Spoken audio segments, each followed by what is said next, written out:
everybody. Welcome to another episode of State of Cybercrime.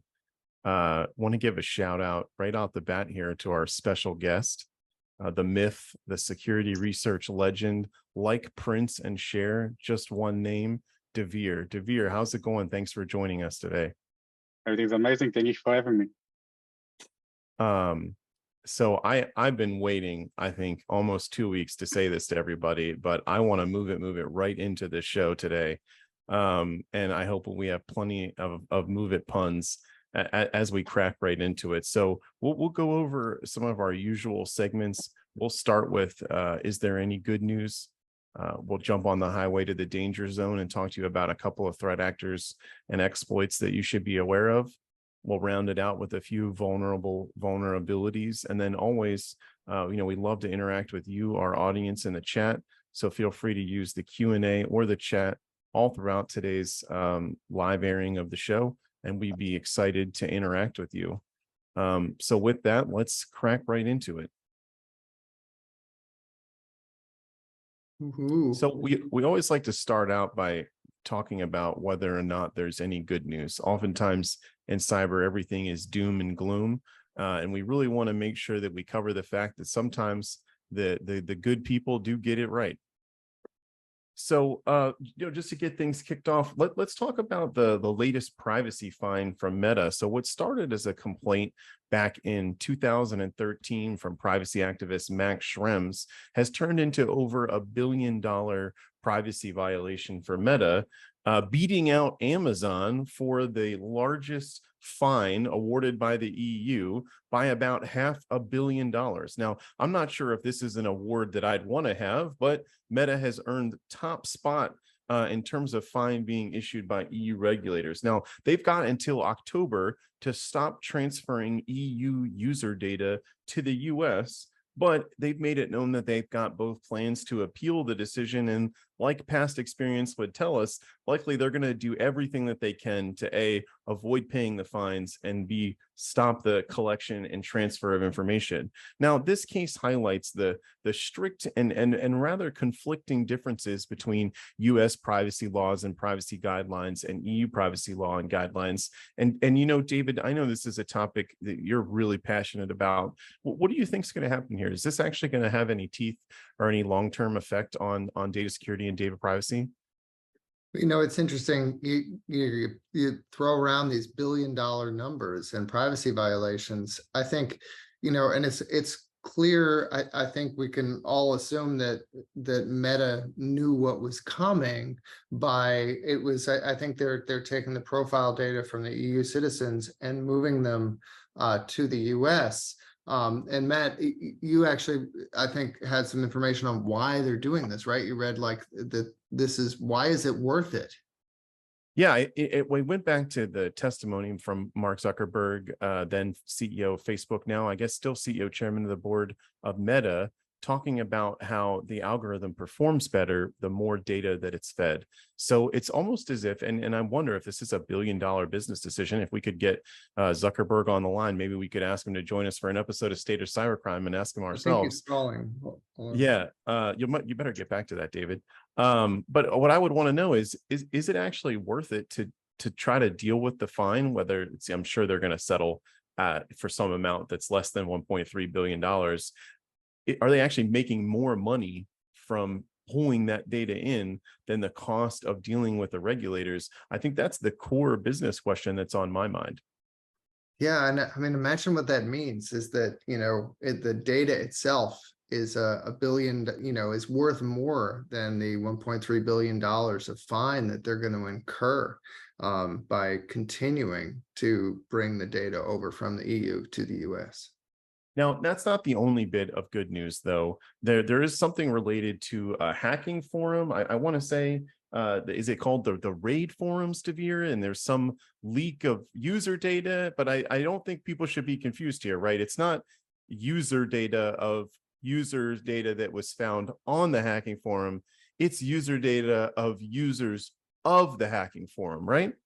Correct. So I might not be shedding any tears at the moment regarding RaidForums, but just to explain it and to address it, RaidForums was one of the most popular platforms regarding any sort of marketplace and of tooling, of exploits, of data leaks, of automations required in order to carry out attacks against companies, services, individuals, and whatnot. Everything related to create stuffing attacks and automations was actually shared among RaidForums and RaidForums users, which again, it's a marketplace. Anyone could sell their own inventory over there. Anyone from threat actors to skiddies, and the fact that it was taken down around April 2022, and since then, threat actors were looking, and again, skiddies were looking for any sort of other platforms to be using in that sense. Now, I'm not talking about dark web. This is completely available, was available, to be honest, from using any sort of regular browser.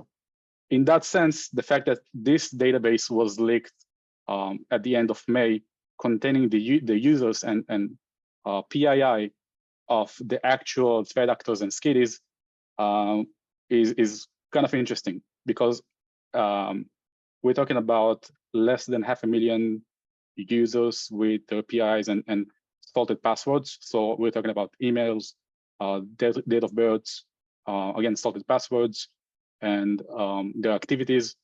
But I think the most interesting part of it is that it was somehow scrubbed from another 100,000 users. So nobody knows who cleaned it. Nobody knows why it was removed prior to the leak. But the fact that right now it was taken down and leaked, and a lot of people are kind of interested in the usernames and the linked email addresses to it. Now, two things I'd want you to expand on, Dvir. First, you sound pretty heartbroken, man. Did they post your account online? No comment.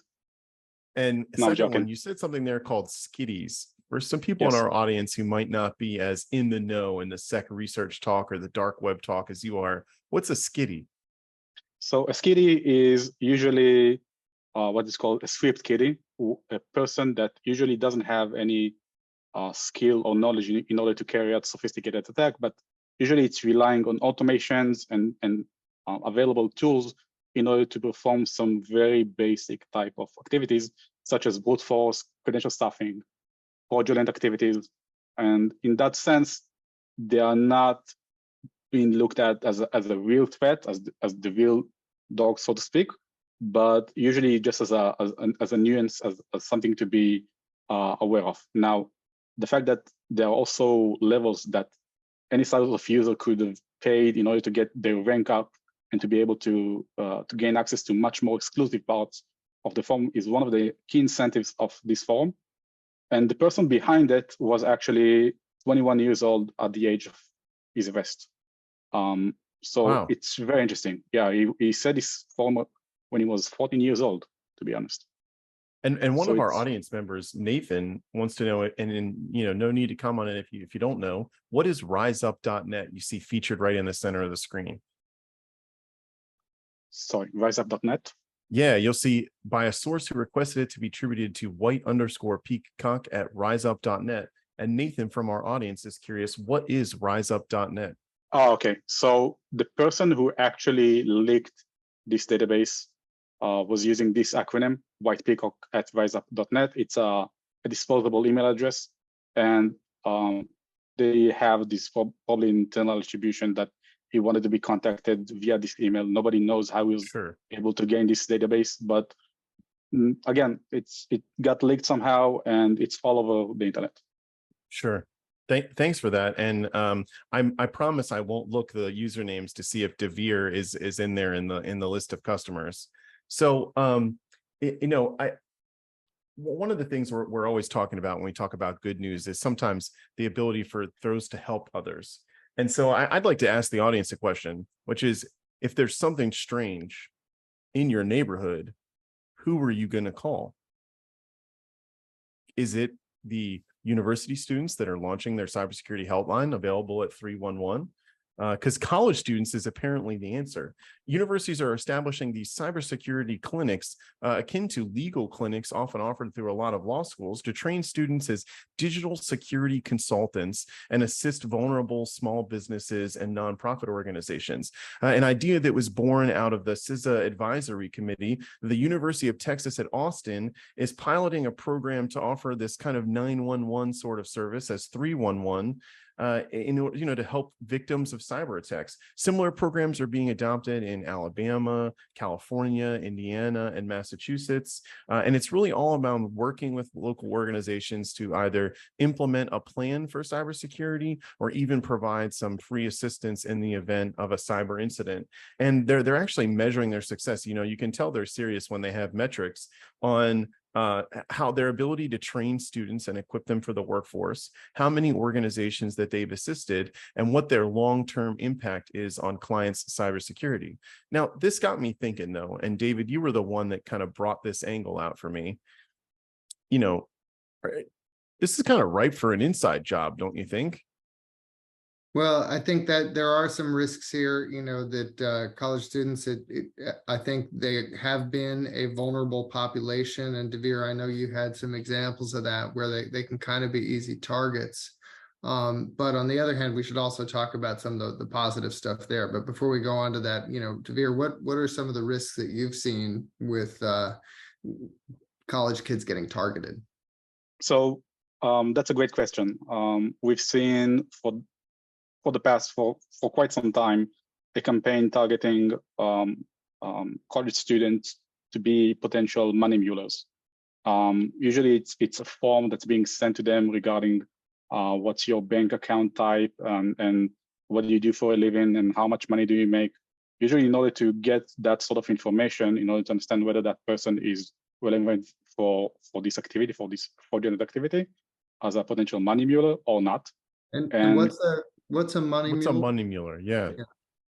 So usually it's about setting up a company, like a legal entity, in order to be used for these sort of scams that are not directly linked to the actual criminal.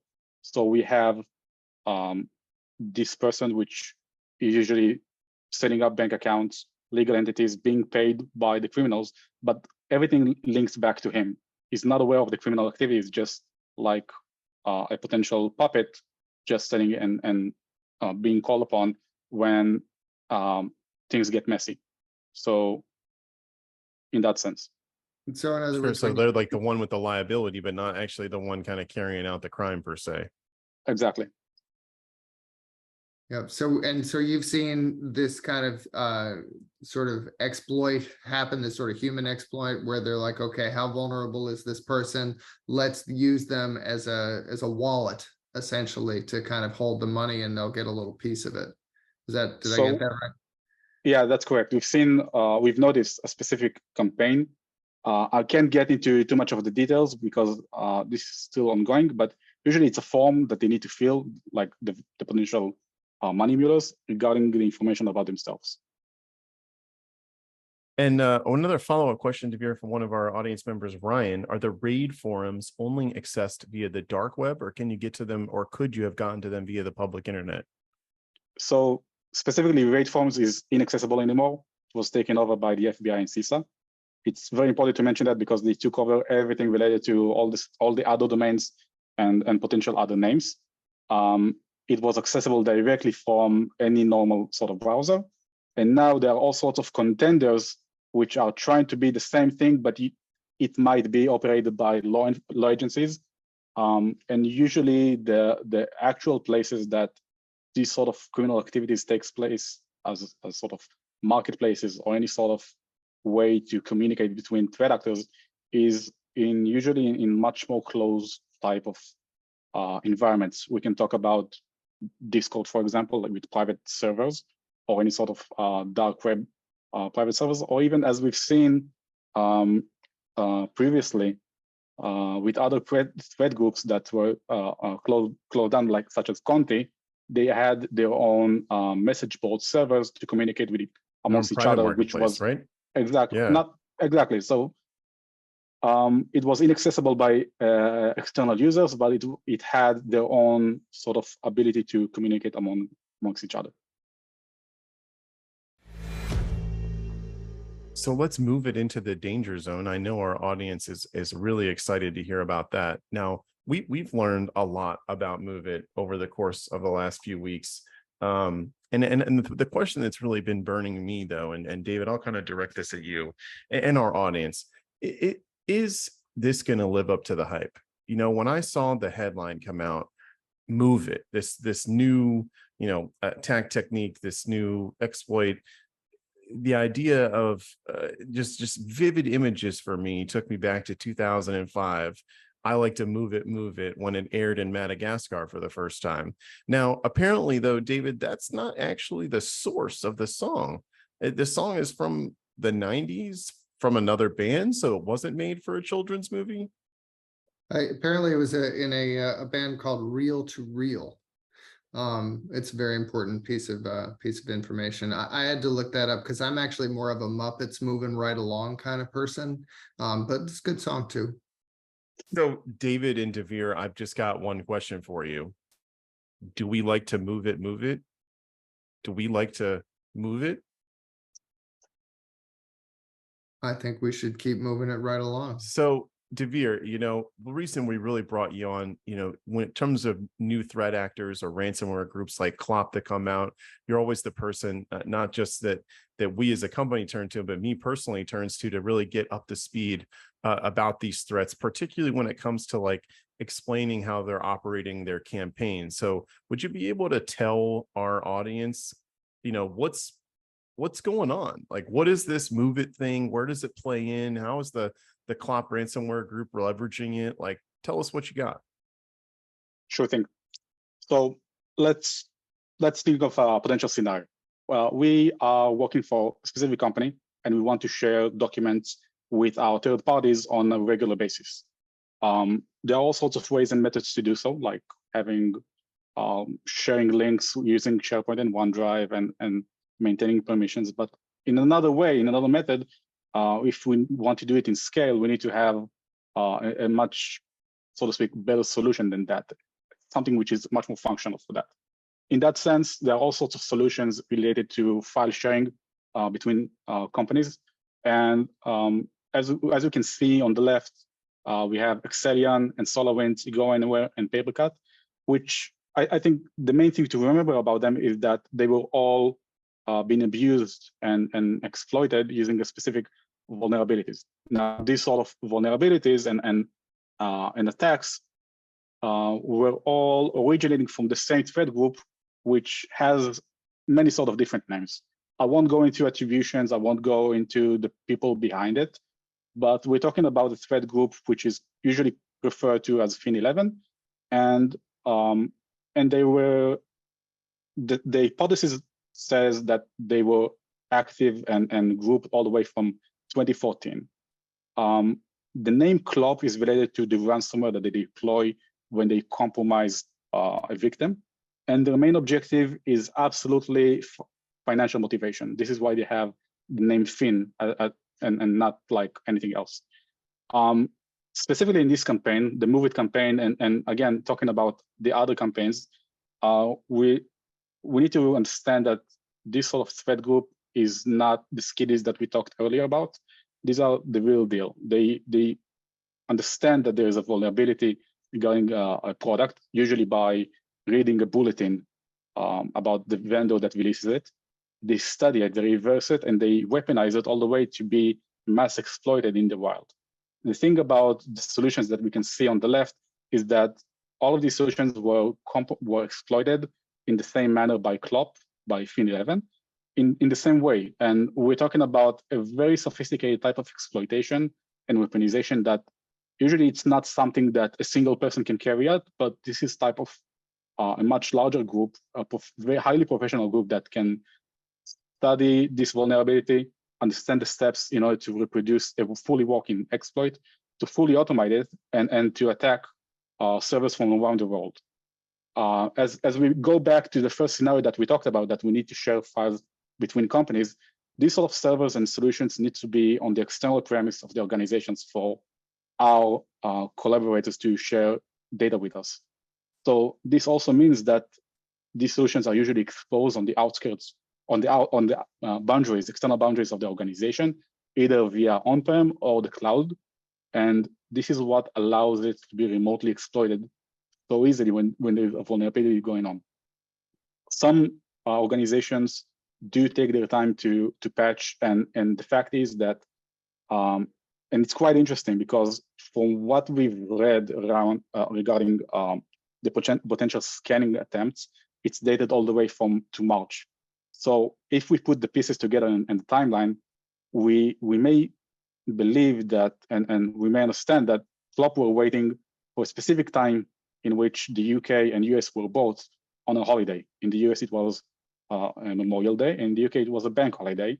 And when these two dates collide, they were able to mass exploit servers in the wild and steal data and to exfil data from these servers, while the actual people who were maintaining these servers were out in vacation.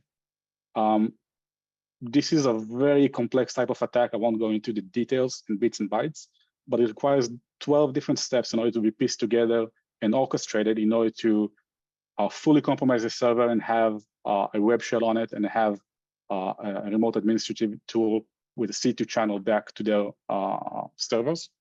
And from that moment that they were able to compromise the server, the ability for them to steal the data on it was super easy. They didn't even have to compromise the actual organization behind it.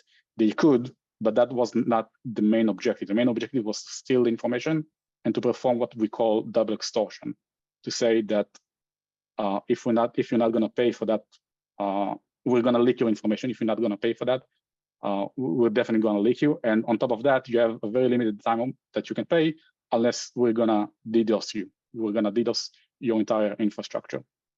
The main thing to remember that I said earlier regarding CoOp is that it's considered as the ransomware type of strain. But in this sort of campaign, we did not observe, according to any sort of available report and analysis made by other vendors, that the ransomware was actually being executed and impacting the victims. Again, the main objective was to scan and exploit in mass and in scale, and to steal as much information as possible in that very narrow period of time in order to gain the leverage of having these sort of secrets. So Dvir, one thing we talked about a lot on some previous episodes of the show is how we've seen some of the ransomware groups distribute techniques that are APT grade, right? That there's almost been a shift of APT actors from purely carrying out, the typical nation state type attacks to, attacking organizations for financial gains. Would you say that, just based on your experience, that we're talking about APT level sophistication in an attack like this? We could say that. It absolutely might be the case. Again, I'm not going to go into attributions, but in the level of complexity showed in this campaign and the previous ones, the methodology is the same, is to target a high value product and solution that contains secrets to exploit to fully exploit it and mass exploit it in the fly. And again, achieving that sort of complexity and exploit level is not something that could be done in a very short type of manner. It requires skills, it requires labor, it requires people and a lot of knowledge into understanding exactly what was patched in the original software, how the patch looks like, comparing the difference between it, and to understand exactly how can they exploit a vulnerable version. And there was a little bit more you wanted to share about MOVEit, right? Correct. So that's the original bulletin that was made by Progress, the vendor itself of MOVEit. And again, we're talking about the bulletin. It doesn't go into technical details. It just says we have a vulnerability. It doesn't have a CVSS score. And this is how it looks like. It's the ability for an unauthenticated attacker to gain access to the database. And that is it. Their ability to gain full access to the server and fully compromise it, it's their level of skill. That's how it shows, because it required a lot of knowledge. And so I just want to make sure I'm clarifying this point for our audience here. What you're saying is that it's likely, you suspect, that the attackers read this bulletin and then dedicated, time from experts such as yourself to craft an exploit in order to be able to carry out this sort of supply chain attack, for lack of a better word, right? That is correct. By targeting these sort of solutions, by targeting file sharing solutions, as we've seen previously, and by reading the specific bulletins, they are able to deduct and to weaponize it in that sense. By the way, David, in the screenshot, sorry, go ahead. Go ahead. In the screenshot below, you can see that the type of servers that were still vulnerable from around the world, according to just a basic query at Shodan.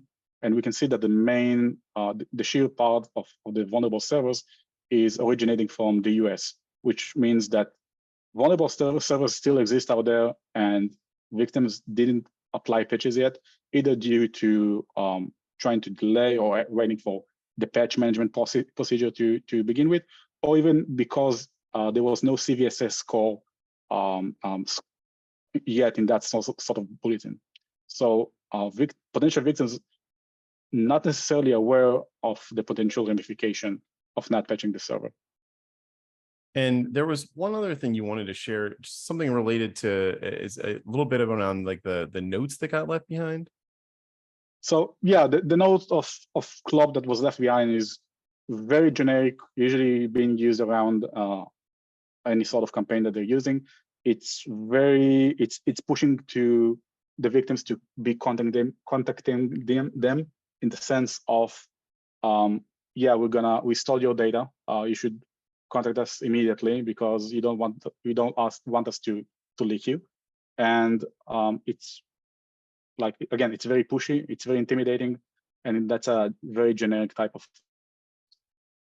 In that sense, we do have a metaphor for referring to ransom groups, and we need to refer to them as seagulls. When you stand at the beach and you're holding a big sandwich and there are seagulls waiting for you to take a bite, you can't just feed them. You need to hold on to your sandwich, because once you let them bite, they will just come back and eat your whole sandwich. So in that sense, as a personal opinion, I would advise and recommend not to feed the seagulls, not feed and not pay the ransomware, the ransom to these ransom groups. Yeah, and I think that's a hot topic, probably worth an entire episode to debate on, Dvir, is, whether or not an organization should pay the ransom and the pros and the cons of doing so. The other thing, David, and you and I are always really passionate about this. When we see these ransomware groups really start to look like a business, right? They've got their 7-step plan. They've got a warranty. Call today, act now. They're creating their sense of urgency. They've got a signature line. They even thrown something in the bottom that says, hey, if you're a government entity, don't worry, we already deleted your data. You weren't the person we had intended to target. Do you predict, David, there's going to be more of this kind of, I don't want to call it white glove ransomware, but this productization, this branding associated with ransomware? Well, clearly it's a pretty efficient operation. And we've seen it, now multiple times with these different campaigns, where, they're reading the exploit, reading the notices, reverse engineering the exploits, and then weaponizing them in a way that's certainly not haphazard. So it's almost as if, okay, we probably have a queue of vulnerabilities to check out, and when we see a juicy one, we get that into a queue, and then we run our playbook. As long as there are lots of data, that people rely on, and that we depend on it, there's no reason to think that attackers won't continue to try to exploit our dependence. And now, not just to give CoOp all of the show here today, Dvir, there was something you wanted to tell us about Alpha V, aka Black Cat, as well, right? That's correct.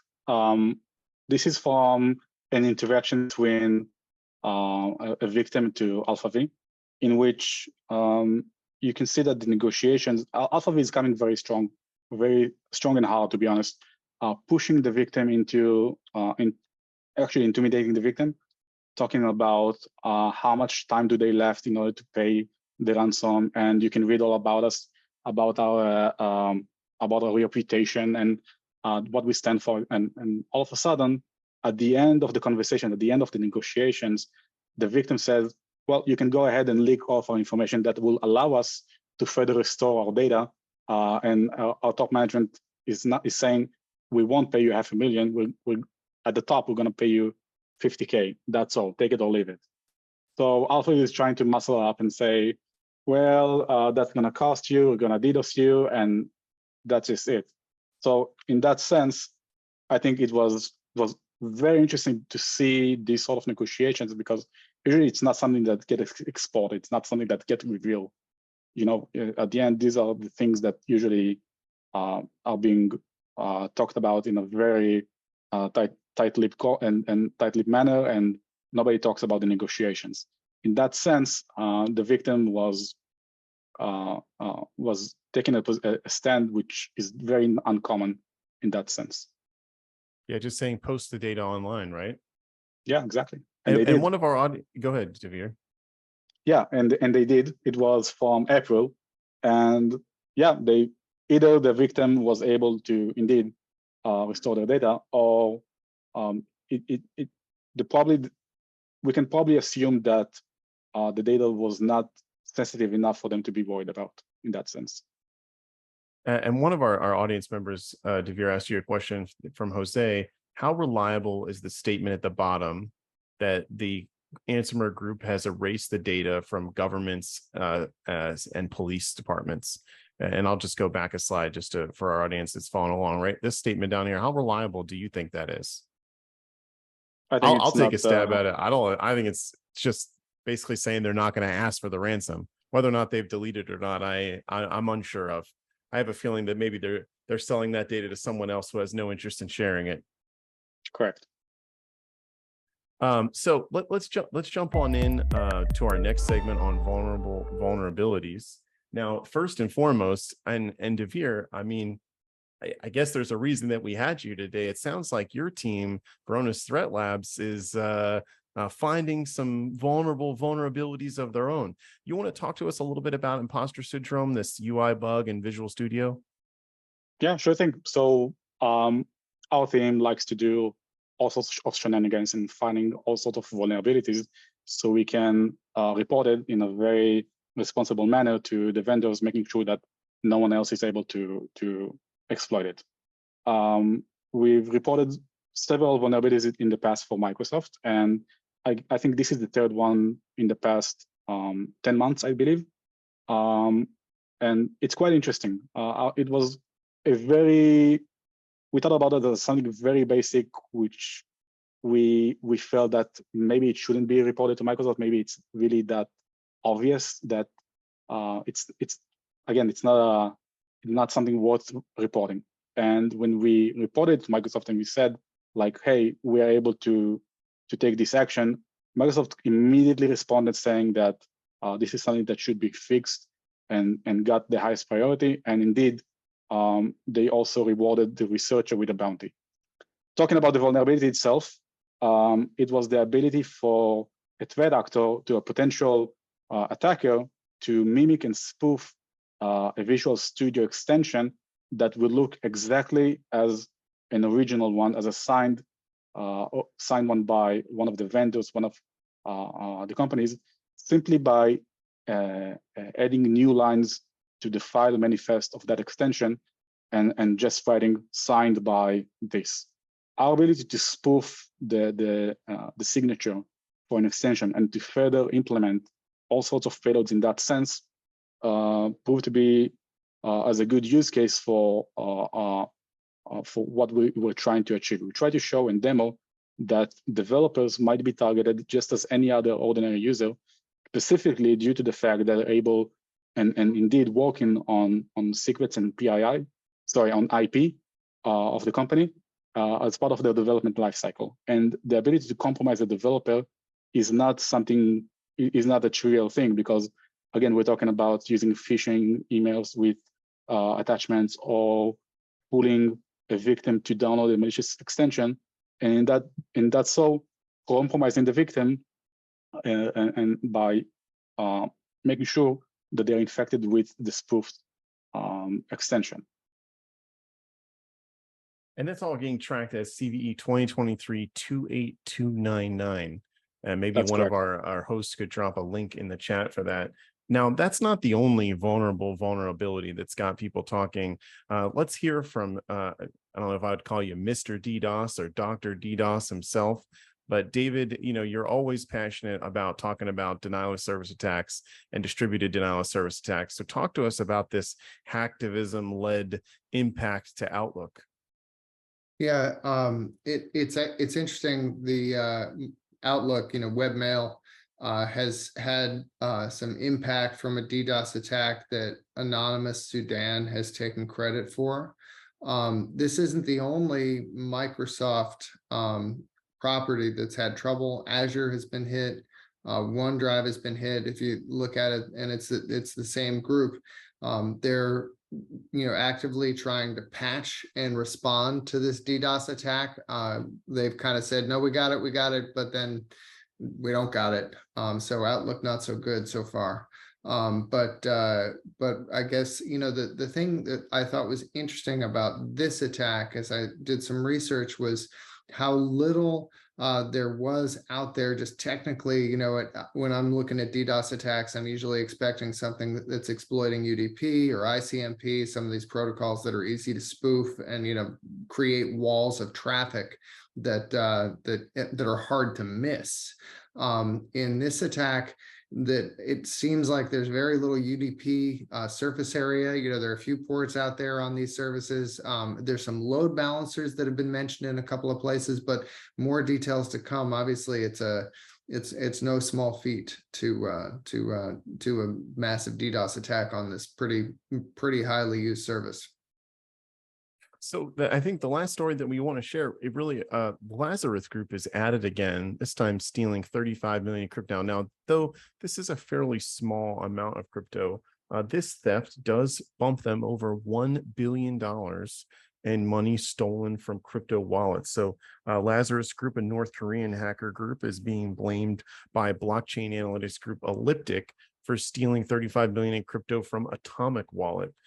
Afterwards, it was observed that they used the Sinbad mixer. And in this block-like chain of events that we've seen before, where the Lazarus Group will go after somebody like Atomic Wallet, or in the past it was Ronin and Horizon Bridge. One crypto researcher, Zach XBT, is basically calling the kettle Lazarus Group, right? It's if it walks like a Lazarus Group and washes their coins and launders their coins like a Lazarus Group, it probably is one. Now, for those of you that haven't heard of this before, Atomic Wallet is a decentralized wallet service. It's got around 5 million users. And what this story poses to me is, it seems like if you're going to use these, we'll call them alternative wallets, right, as opposed to maybe some of the mainstream cryptocurrency banks that maybe has certain anonymization features that you desire, making it arguably harder to track your transactions. Although I thought that wasn't possible, but every time we see a breach involving a crypto wallet or the feds, it seems like they've got it all figured out how to track crypto coins, even ones that going through a mixer. Are these alternative kind of pro anonymous wallets, are they safe? Is this the right place for you to store your cryptocurrency? There's a bunch of risk vectors with any place you store money. With cryptocurrency, I think people that are putting money there tend to have a bigger risk appetite in general than folks that don't. So whether there's a bigger risk reward here, it's tough to say. Thank you to our audience for tuning in to another episode of State of Cybercrime, and we hope to see you guys again next time.